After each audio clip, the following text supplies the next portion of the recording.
প্রিয় শিক্ষার্থী বন্ধুরা, আজকের আলোচনার বিষয় হচ্ছে অ্যানালজি। অ্যানালজি অনেক গুরুত্বপূর্ণ যারা অ্যাডমিশন টেস্ট সহ বিভিন্ন কম্পিটিটিভ এক্সামে অংশগ্রহণ করবেন তাদের জন্য। হতে পারে বিসিএস অথবা ব্যাংক প্রিপারেশান। প্রিয় শিক্ষার্থী বন্ধুরা, অ্যানালজি সম্পর্কে আমি এখানে কিছু গুরুত্বপূর্ণ টিপস দিয়েছি এবং এই কয়টি টিপস আপনাদেরকে বুঝিয়ে দেব কিছু উদাহরণের মাধ্যমে। পরবর্তীতে আমি অনেক প্র্যাকটিস আলোচনা করব প্রিয় শিক্ষার্থী বন্ধুরা। তো দেখেন, অ্যানালজি শব্দের অর্থ হচ্ছে সাদৃশ্য, মিল অথবা সম্পর্ক খুঁজে বের করা। 2 নম্বর দেখেন, অ্যানালজিতে যে দুটি ওয়ার্ড অথবা শব্দ থাকে তার অর্থ জানতে হবে এবং শব্দ দুটির মধ্যে কোন ধরনের সম্পর্ক আছে তা চিন্তা করতে হবে। 3 নম্বর দেখেন, দুটি শব্দের মধ্যে সম্পর্ক এক ক্যাটাগরিতে না মিললে অন্য ক্যাটাগরিতে মিল করতে হবে। তো প্রিয় শিক্ষার্থী বন্ধুরা, দেখেন এখানে উদাহরণ দিয়ে আপনাদেরকে বুঝিয়ে দেবো। তো দেখেন এখানে কার্পেন্টার। কার্পেন্টার এর অর্থ হচ্ছে কাঠমিস্ত্রি এবং এর অর্থ হচ্ছে করাত। অর্থাৎ যারা কাঠমিস্ত্রি তারা কিন্তু করাত দিয়েই কেটে থাকে। অর্থাৎ গাছ হতে পারে অথবা যখন ফার্নিচার বানায় তখন কিন্তু কাঠমিস্ত্রি করাত দিয়েই কেটে থাকে। ওকে, বিষয়টা মাথায় রাখবেন।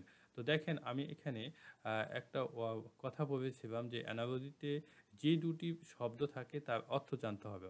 এখন আপনারা যদি অর্থ না জানেন তাহলে কিন্তু হবে না। এবং শব্দ দুটির মধ্যে কী ধরনের সম্পর্ক আছে, তো দেখেন এই যে কার্পেন্টার এবং এই দুটির মধ্যে যে সম্পর্ক সেটা হচ্ছে কাঠমিস্ত্রি করাত দিয়ে কাটে। তো এই ধরনের বিবেচনাই কিন্তু আমাদেরকে খুঁজে বের করতে হবে আনসারে। তো দেখেন এখানে এই নাম্বারটা দেখেন, সি মিস্ট্রিস অর্থাৎ মেয়ে দর্জি অথবা দর্জি, অর্থাৎ যারা দর্জি তারা কিন্তু কাঁচি দিয়েই কাটে। ওকে, সিজোস অর্থাৎ কাঁচি দিয়েই কিন্তু কেটে থাকে। অর্থাৎ যখন দর্জির কাজ করে তখন কিন্তু কাপড় কাটতে হয় এবং এই কাপড় কিন্তু কাঁচি দিয়েই কাটতে হয়। তো দেখেন এই দুটির মধ্যে যে বিবেচন সেটি কিন্তু ঠিক রয়েছে। তো সেই হিসাবে হবে পারফেক্ট আনসার। এখন দেখেন স্টার এর অর্থ হচ্ছে তাকিয়ে থাকা। অর্থাৎ অনেকক্ষণ হয়তো তাকিয়ে থাকে কোথাও। হ্যাঁ, এরকম কিন্তু বোঝানো হয়। কারণ এই যে এই ওয়ার্ডটি দেখলেই কিন্তু আপনারা বুঝতে পারবেন। গ্লান্স গ্লান্স এর অর্থ হচ্ছে এক পলক দেখা। অর্থাৎ আপনি কোনো দিকে একবার তাকিয়েছেন, তাকিয়ে হয়তো অন্য দিকে তাকাচ্ছেন। এটিকেই বলা হয় এক পলক দেখা। ওকে, তো দেখেন এটার সাথে যদি আপনারা মেলাতে যান তবে বি হবে পারফেক্ট আনসার। কেন হবে দেখেন একটু বুঝিয়ে দিই। গালফের অর্থ হচ্ছে একবারে গিলে খাওয়া।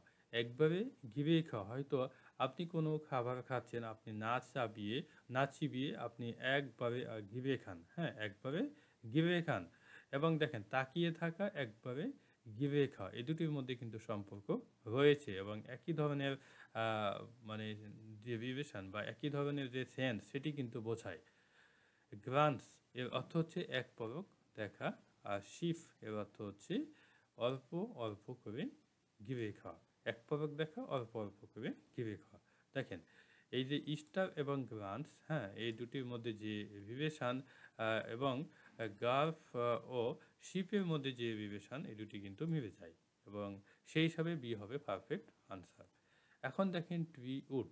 তো প্রিয় শিক্ষার্থী বন্ধুরা, দেখেন এর অর্থ হচ্ছে গাছ এবং উড এর অর্থ হচ্ছে কাঠও হতে পারে, বনও হতে পারে। কিন্তু আমরা যদি কাঠ অর্থ নিয়ে আসি তবে কিন্তু আমরা পারফেক্ট যে আনসার সেটি কিন্তু খুঁজে পাবো না। তাই আমাদেরকে অল্টারনেটিভ কোনো অর্থ নিয়ে আসতে হবে। আমি আপনাদেরকে আগেই বলে দিয়েছিলাম, দেখেন এখানে যে দুটি শব্দের মধ্যে সম্পর্ক এক ক্যাটেগরিতে না মিললে অন্য ক্যাটেগরিতে আমাদেরকে মিল করতে হবে। যেহেতু এখানে প্রিয় শিক্ষার্থী বন্ধুরা, যেহেতু এখানে কাঠ দিয়ে আমাদের বিবেচনটি করা যাচ্ছে না, তাই আমাদেরকে বন নিয়ে আসতে হবে।